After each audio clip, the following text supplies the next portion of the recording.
Bonjour très chers abonnés et nouveaux partenaires de la proximité. Prêtez-nous un peu de votre précieux temps en vue de vous raconter cette éblouissante histoire d'une vie.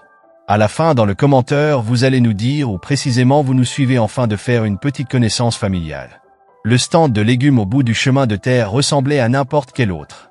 Des caisses en bois débordaient de tomates fraîches, des prix écrits à la main sur des panneaux en carton et le sourire fier d'un garçon qui comptait la monnaie pour ses clients âgés. Mais par un après-midi torride en Arizona, lorsque 4 SUV noirs sont arrivés devant le stand de Luc, ils ont brisé bien plus que les rêves d'un garçon de 11 ans de diriger sa propre entreprise. Ils ont réveillé quelque chose qui aurait dû rester enfoui, le passé brutal d'un père, le genre de ceux qui laissent des cadavres dans des endroits oubliés à travers le monde. Lorsque le cartel Montoya s'est installé, pensant qu'il s'agissait simplement d'une autre voie de contrebande à exploiter, ils ont commis la dernière erreur que beaucoup d'entre eux feraient un jour. Ils ont menacé le mauvais garçon. 3 jours plus tard, lorsque les coups de feu cessèrent enfin de résonner dans la vallée, le shérif local resta incrédule devant la scène qui se déroulait devant lui. 17 des criminels les plus recherchés du Mexique étaient en détention, un réseau de trafic de drogue valant plusieurs millions de dollars était réduit en cendres et un agriculteur silencieux se tenait dans son champ, s'occupant de sa terre comme si de rien n'était. Voici l'histoire de la façon dont l'amour d'un père pour son fils a déchaîné l'enfer sur l'un des cartels les plus meurtriers du monde. Ce matin-là, Ethan Cole observait la scène depuis le porche de sa modeste demeure, ses yeux perçants scrutant l'horizon. Il semblait simplement savourer son café du matin, mais les vieilles habitudes ont la vie dure. Après 15 ans d'opérations clandestines, 5 ans de vie civile n'avaient pas émoussé son instinct. Il remarqua la traînée de poussière bien avant que le vieux pick-up Ford n'apparaisse. « Bonjour, Cole. » Hank Barrett descendit du côté conducteur, sa femme Sylvia le suivant avec un doux sourire. « Ces tomates ont l'air vraiment belles aujourd'hui. » Luc rayonnait. « Je les ai cultivées moi-même. » « Eh bien, papa l'aida un peu. » Ethan descendit du Porsche, se déplaçant avec la grâce fluide qui l'avait rendu légendaire parmi ceux qui connaissaient son passé. Le regard de Hank le parcourut brièvement, prenant note de détails que la plupart ne remarqueraient pas, la façon dont Ethan se positionnait, la façon dont sa posture changeait très légèrement. L'ancien shérif avait toujours été trop perspicace pour son propre bien. « Belle matinée », dit Sylvia en choisissant quelques tomates. « J'ai cependant remarqué un trafic inhabituel sur South Road. Des SUV noirs, pas courant par ici. » Ethan serra imperceptiblement sa tasse de café. Il les avait remarqués lui aussi. 3 véhicules, vitres teintées, plaques d'immatriculation mexicaine masquées par la boue. « C'est la saison touristique », dit-il avec désinvolture. « Les gens se perdent en chemin vers le lac. » On croisa son regard un instant. Ils savaient tous les deux que c'était mieux ainsi. Au fil de la matinée, le rythme habituel des clients allait et venait, vantant les produits frais de Luc et améliorant leurs compétences en arithmétique. Mais sous cette surface paisible, l'esprit d'Ethan calculait les angles, les lignes de visée et les points d'entrée possibles. Le chêne près de la route couvrait parfaitement l'approche sud. Le hangar à tracteur offrait une vue dégagée sur le champ à l'est. À midi, un autre SUV noir est passé, plus lentement cette fois. Luc a salué joyeusement ses occupants. Les vitres étaient trop sombres pour voir si quelqu'un lui faisait signe en retour. « Papa, est-ce qu'on peut déjeuner ensemble bientôt? J'ai gagné presque 40 $ aujourd'hui. » « Bien sûr, gamin. Laisse-moi juste finir d'arroser ces poivrons. » Ethan se déplaçait avec une apparente facilité, mais sa vision périphérique suivait le SUV, qui effectuait un nouveau passage. Plus tard dans l'après-midi, alors que le soleil commençait à décliner, un homme bien habillé s'approcha du stand à pied. Ses chaussures étaient trop chères pour la campagne, son sourire trop calculé. « Quelle belle petite entreprise, » dit-il, avec un accent typiquement mexicain. « Vous devez travailler très dur. »« Merci, monsieur, » répondit Luc. « Tu aimerais en acheter? » « Peut-être. » L'homme jeta un coup d'œil sur la propriété. « Dis-moi, mon petit, ton père est-il le propriétaire de tout ce terrain? » Avant que Luc ne puisse répondre, Ethan s'avança. « Puis-je vous aider? » Le sourire de l'homme ne faiblit pas, mais son regard se durcit légèrement. « Ah, vous devez être le propriétaire.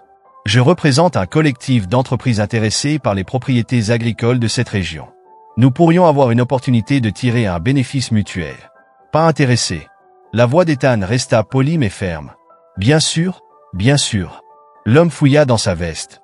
Les muscles d'Ethan se tendirent, mais il en sortit seulement une carte de visite. « Si tu changes d'avis, nous pouvons être très généreux. » Il a posé la carte sur le support et est retourné au SUV qui l'attendait, qui a démarré en grondant et a disparu sur la route.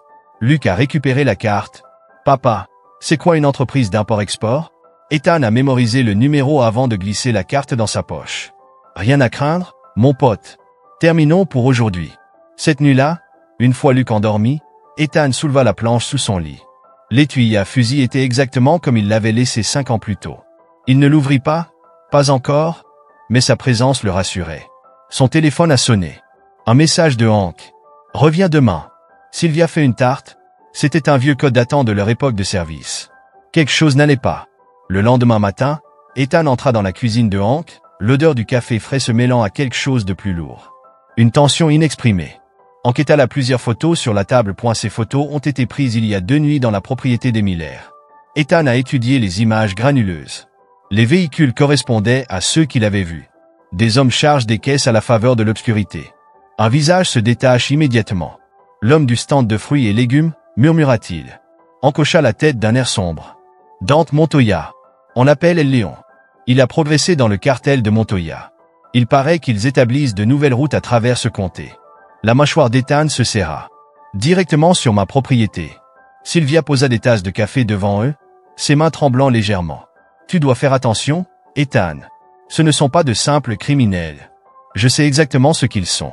Ils n'ont pas demandé comment, ils n'en avaient pas besoin. » Cet après-midi-là, 2 hommes en tenue décontractée, trop propres, trop disciplinés, se sont approchés du stand. Des soldats du cartel tentant de se fondre dans la masse. « Belle matinée », a dit le plus grand en ramassant une tomate. « Ton père est là, mon garçon ?» Avant que Luke ne puisse répondre, Ethan s'avança, enlevant la terre de ses mains. « Puis-je vous aider, messieurs ?» Le petit homme sourit, une dent en or étincelante. Il admirait simplement votre production. Nous avons entendu dire que vous pourriez avoir d'autres opportunités commerciales à discuter. Ethan le regarda dans les yeux, sans broncher. Je crois avoir clairement exprimé ma position hier. L'homme le plus grand pencha la tête. Les positions changent quand les gens comprennent les conséquences. Avant qu'Ethan puisse répondre, un vieux camion Chevrolet arriva dans le virage. Le pasteur Williams, toujours aussi opportun. Les 2 hommes se forcèrent à sourire et se retirèrent dans leur SUV.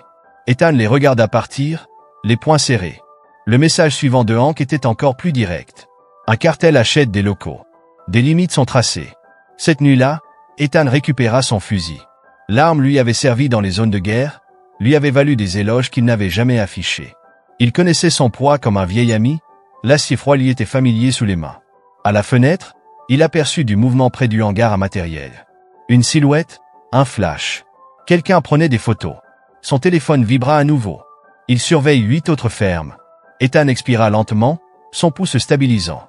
Il posait les bases, pressait, voyait qui plierait. Le lendemain, alors que Luke travaillait au stand, Ethan observait des visages inconnus dans des voitures inconnues. « Papa » murmura Luke, les yeux rivés sur un véhicule garé juste en bas de la route. Ces hommes d'hier ne s'intéressaient pas vraiment aux légumes, n'est-ce pas? Non, mon fils. La voix de Luke était ferme. Mais tout ira bien, n'est-ce pas? Ethan s'agenouilla à côté de lui tenant l'épaule, comme toujours. Il avait choisi cette vie pour Luke, paisible, sûre. Mais s'il pensait pouvoir lui enlever cela, ils allaient découvrir pourquoi les hommes murmuraient autrefois son nom par peur. Cette nuit-là, Ethan l'attendait. Le vent portait l'odeur de la terre et des pins, le bourdonnement des grillons, le seul bruit qu'il entendait. Il était assis sur le porche, son fusil sur les genoux, observant les ombres au-delà de la limite des arbres. Il n'était pas assez naïf pour croire qu'elles allaient simplement disparaître. Pas ces hommes. Ils viendraient. Pas ce soir, peut-être, mais bientôt. Et quand il le ferait, il serait prêt. Un bruissement brise le silence. Ethan se lève lentement, le fusil levé. Il n'appela pas, ne demanda pas qui était là, car il connaissait déjà la réponse.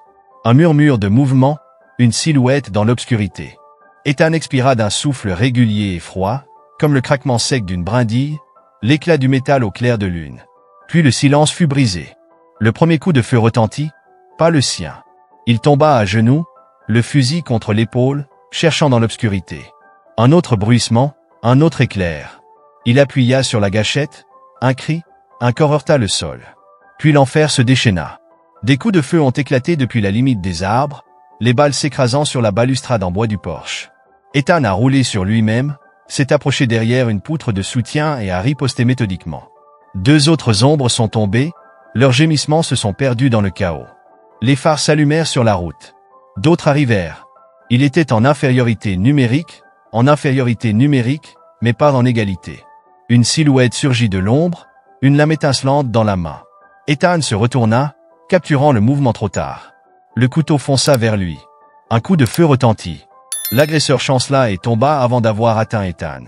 Ethan se retourna, le fusil levé, pour découvrir Hank debout au bord du champ, un fusil fumant dans les mains. D'autres phares apparurent, mais ils étaient différents. Des camions locaux, des voisins, des fermiers, des amis, des hommes qui avaient tracé leur propre ligne dans le sable.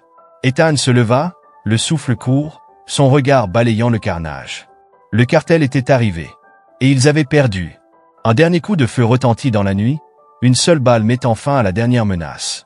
Ethan se tourna pour voir Luke, debout sur le pas de la porte, tenant un fusil trop gros pour ses mains, le visage pâle mais déterminé. « Je te l'ai dit, papa. » La voix de Luke était calme. « Tout ira bien. » Ethan hocha la tête, la fierté et le chagrin lui serrant la gorge.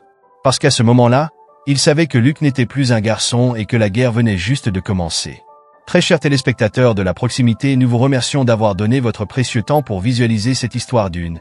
N'oubliez pas de la partager, la commenter, l'aimer et aussi vous abonner en grand nombre.